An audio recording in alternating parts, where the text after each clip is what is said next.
There are as many euphemisms, it seems, in the world as there are people with a guilty conscience, and what is referred to as the grooming scandal in the UK has many euphemisms and very little accuracy, of course, in the mainstream media reporting.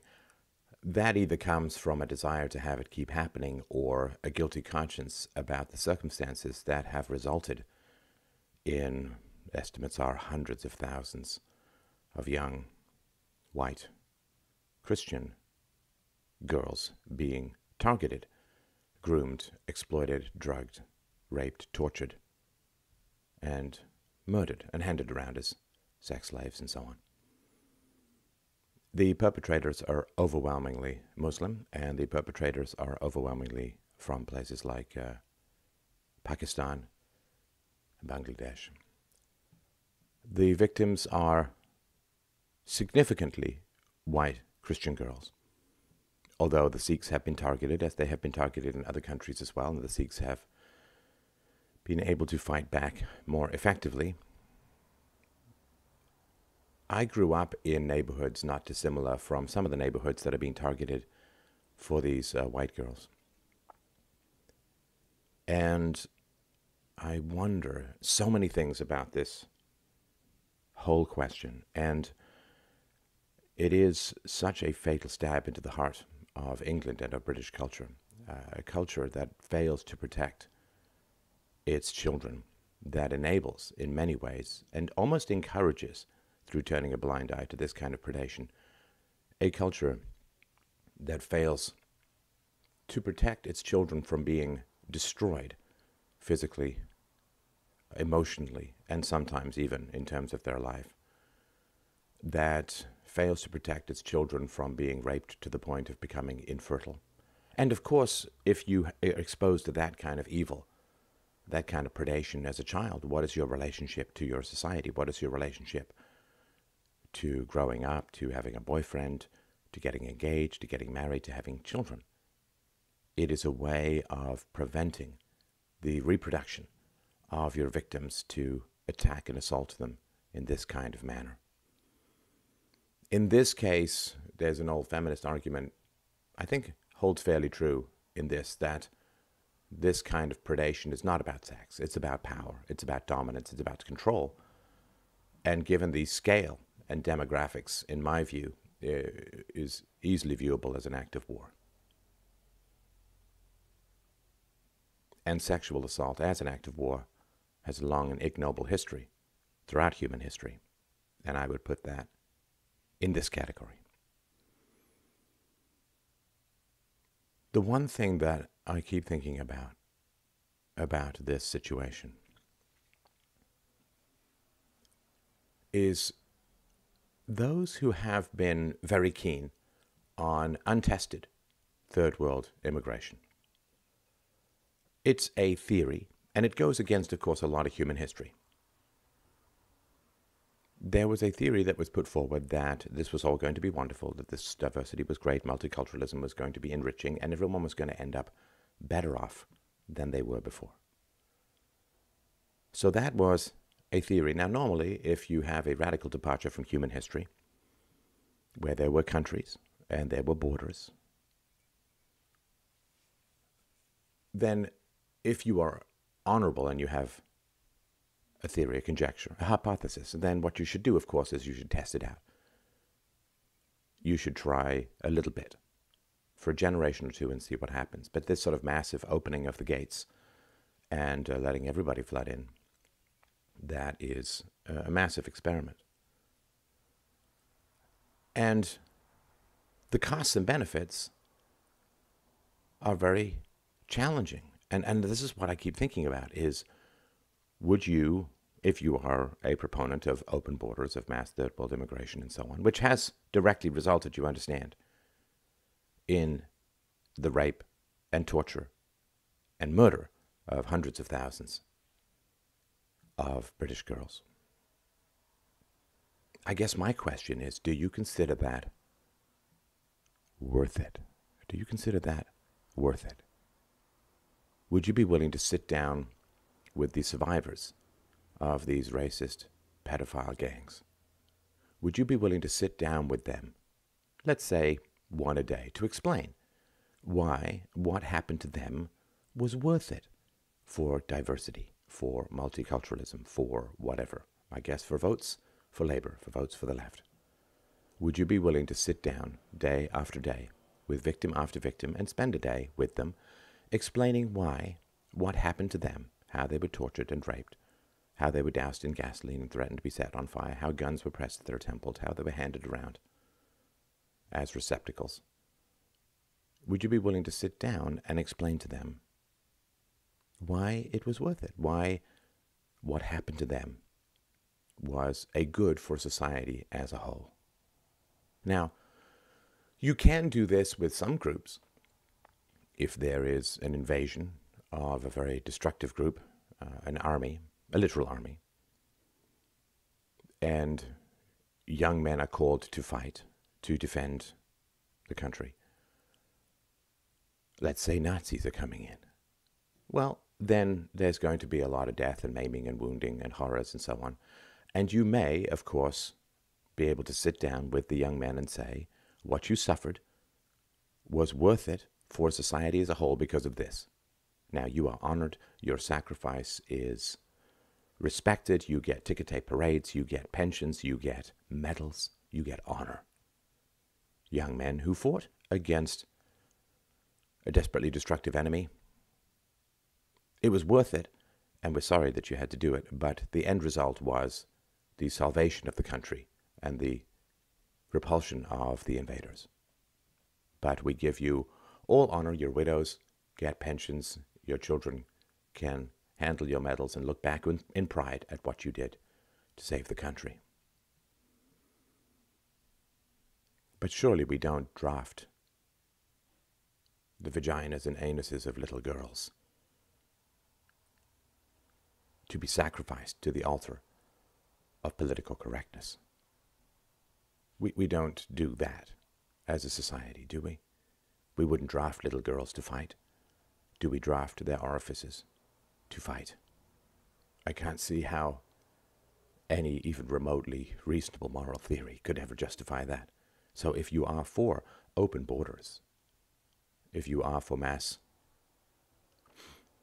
immigration is one thing, but when you pay people to come to your country, a significant proportion of whom end up raping your children, and then you pay for them to continue to do so through the welfare state, through free healthcare, through other forms of subsidies, everything from education to pensions to you name it.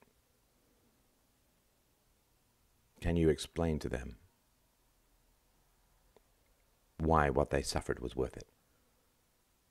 What greater good their innocence, their body integrity, their reproductive capacity, sometimes their lives. Can you explain to them why it's worth it? Why what they suffered was worth it for your theory? And I think this fundamental question is what is driving this aversion to talk about it. Because there are people who don't want to look at the actual results of the theory. I also wonder, the Sikh community was quite assertive/aggressive in trying to deal with this problem. They had some historical experience with it, and I massively sympathize, of course. And I wonder, we probably will never know, but I do wonder how many of the children who were drugged and abducted and groomed and raped and tortured and murdered, how many of them came from fatherless homes? Because it's hard for me to imagine how fathers could, I don't know, bleat to the police who do nothing and then not find other ways of dealing with the problem. Move away, find some solution. Raise a fuss, have a march. I could even, though I don't condone it in some ways, I even understand how they could take matters into their own hands in other ways. But some of the earliest examples of these sexual assaults, rapes upon children occurred in the mid-1970s, and what recently came to light in Telford has been going on since the 1980s. It's decade after decade of the enabling of just this kind of predation. And those who are vile pedophiles have joined with these gangs, even if they have different religions, even if they have different demographics, because these gangs have been given carte blanche to rape and torture and murder children. Now, the media, of course, has a lot to do with this, and there have been some elements of the UK media that have been trying to bring this to light. But as a whole, it's not what happens, it's the story about what happens. I don't go as far as Hamlet saying there's nothing good or bad, but thinking makes it so. But how the media frames these kinds of incidents has a lot to do with society's power to deal with them in an effective manner. And the media, of course, a lot of times will put the spin on, well, if arrests of a particular demographic or religion are very high, then this must be evidence of prejudice and racism. The fact that it's almost exclusively Pakistani Muslim men who are almost exclusively targeting young white British girls, you think would be evidence of patriarchy, sexism, racism, fear of the other, rape of the other, killing of the other. That would be, of course, a logical consequence of leftist theory, but leftist theories are not designed for logical consequences, but rather of firing up the jetpack that burns the future of the young in order to rise someone to a position of power. And the media would do what if these gangs were exposed? If these gangs were exposed and had been exposed from early on, it might have had... See, the real third world opening of the floodgates did not occur as strongly until the 90s. Now, if since the 70s and in the 80s, if the media had been exposing and talking about this, then there could have been a pause put on immigration from everywhere. Something could have been done. There could have been an earlier Brexit. There could have been an earlier desire or capacity to change refugee laws, to change immigration laws, if this had occurred. And the fact that this did not occur, it can't have been because the parents didn't care, and it can't have been because the children didn't care, and it can't have been because societies as a whole, communities as a whole didn't care. And so this didn't occur because everyone was afraid of the media calling them racist, even though Islam is not a race. Or, I guess, since the 90s when the hate speech laws came in, everybody was afraid of going to jail for speaking facts and demanding solutions. But because there was this cover-up from the police to the governments, to the media, to academia, to everyone, it seems, then there was no recognition of the need to talk about third world immigration. And therefore more and more people poured in, and therefore more and more children were raped and tortured and murdered. This is directly causal. This is directly causal. The perpetrators represent less than I would imagine. It's around 2% as a whole, but less than 2% of the population, of well north of 80 to 90% of the perpetrators. These children could have been saved, but these children were sacrificed. These children were almost literally handed over in exchange for votes. In exchange for votes. Muslim community votes for the left in the West. And so we don't want to interfere with your votes. So please, here are our children. To do with as you will, as long as you vote for the left. And the silence and the cover-up. I can't imagine the police. Well, maybe now. I mean, the police now, if we look back at the mid-1970s to now, more than 40 years. which means you've had a whole generation of police who come in and know that this is going to be covered up and know that they're going to be largely ineffectual in trying to deal with this issue. You've got a court system that's been corrupted, politicians that have been corrupted, a media who's been corrupted. Everybody now has a bad conscience. And when everybody has a bad conscience, things tend to continue because they lash out extremely aggressively at anybody who provokes their bad conscience. That is something I have learned, well, for quite some time now. And what has this done to people's relationships to their local police? I mean, if you look at the relationship between African Americans in America, of course, and their policing,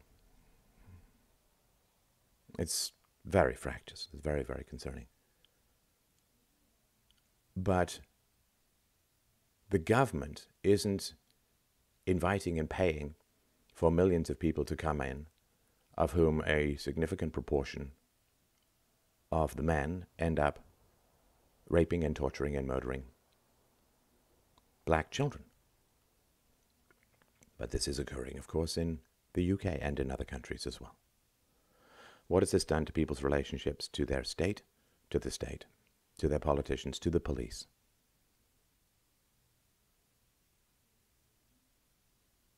And what has it shown to people when you have a small minority of a population that I guess people are scared of, and therefore they are now exempt from laws?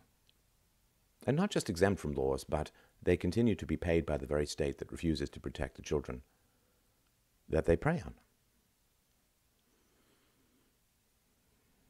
Well, it tells you that a very small percentage of the population can exclude themselves from the law. And I'm not just talking about high-level Democrats in the U.S., but a very small percentage of the population can effectively exempt themselves from the law through a variety of threats, both explicit and implicit. Threats of riots, threats of calling people racist or whatever, Islamophobic. And that's a very powerful thing to see. It doesn't take a lot of people to create no-go zones in the law, to create pedophile playpens immune from legal consequences, or largely immune from legal consequences. And again, I really want to stress, it's not just immunity from legal consequences, it's continuing to be paid to come and perform these actions. In return for votes. In return for votes. This same media went completely mental over someone like Margaret Thatcher. So did Pink Floyd. And this same media that went completely mental over a woman who wanted a smaller government, wanted a freer market, wanted some national pride. Well, she was their real enemy, you see, not these groups, not these racist pedophile gangs. Now, the last thing I wanted to mention was feminism.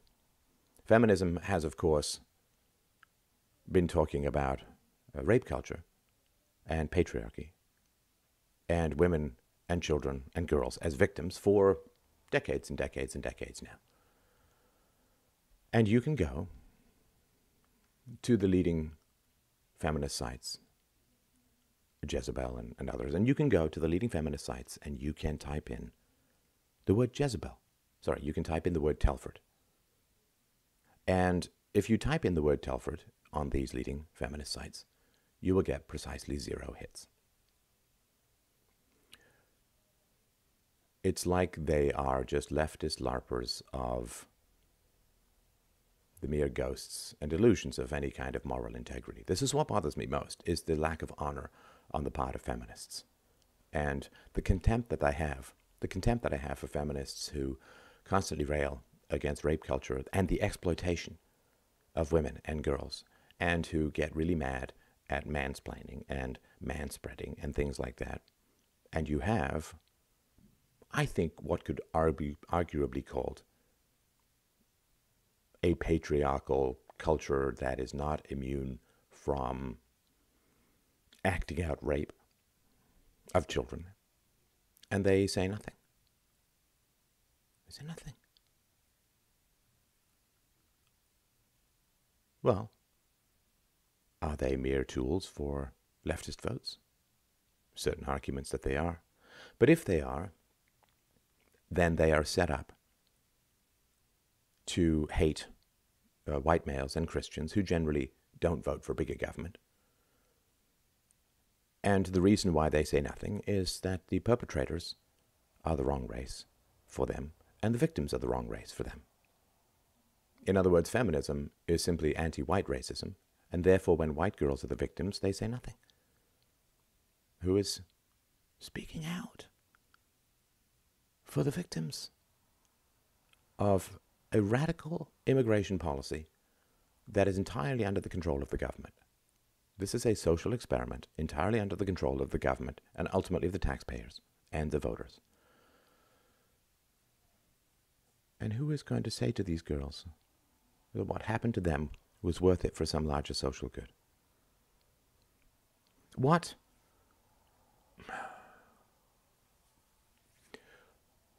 satanic social theory do you have that requires the rape, mutilation, and torture of little girls? Does that not give you any pause regarding your theory? Well, I like this immigration policy, I like diversity, I like multiculturalism, and I'm going to stare into the dead doll's eyes of these traumatized, brutalized, raped, and half-killed little girls and say, hey, you know, you can't make an omelet without breaking a few eggs. Sometimes, literally, I assume in this case. Why do feminists say nothing? The feminists say nothing. What are they doing? Where are their hearts? Where's their compassion? Where's their empathy? Where's their morality? Where's their decency? Where's their honor? It's soulless. Vicious and horrifying beyond words. Like, it's one thing to be traumatized, but it's another thing to be ignored by the police, by the media, and even when the facts come out, to then be ignored.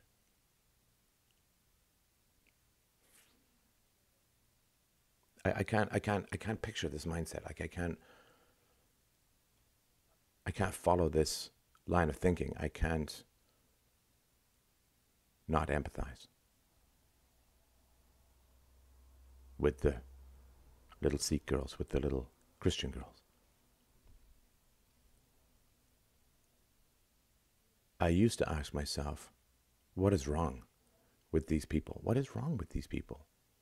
Like a genuine question.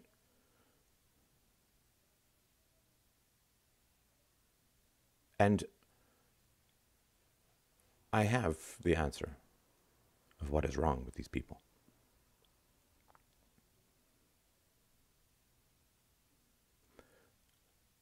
The world is at war between the makers and the takers. Those who produce and those who use the power of the state to strip that production to take for themselves. Being an addict, a parasite to other people's productivity means you must dehumanize the productive. And there's a battle between those who get up and go to work every day and those who are raising their children and working hard, and between those who have a lot of time on their hands to cause trouble, to make waves, to propagandize, to protest. And it's an unfair battle. It's an unfair battle. Because those who have children and those who have jobs, they're busy. We're busy. We're busy. We're busy. We're busy. We have very little time to push back against the endless mosquito vampirism of those who prey upon our productivity. We have no time. You have a job. You have kids. You have very little time left over. But if you're sitting around on government money, you have lots of time. If you're a student, you're taking some useless degree funded by the state, you've got lots of time. Lots of time. And massive incentive. And this combination of extra time and extra incentive is why things are falling apart, why the center cannot hold. It is a war.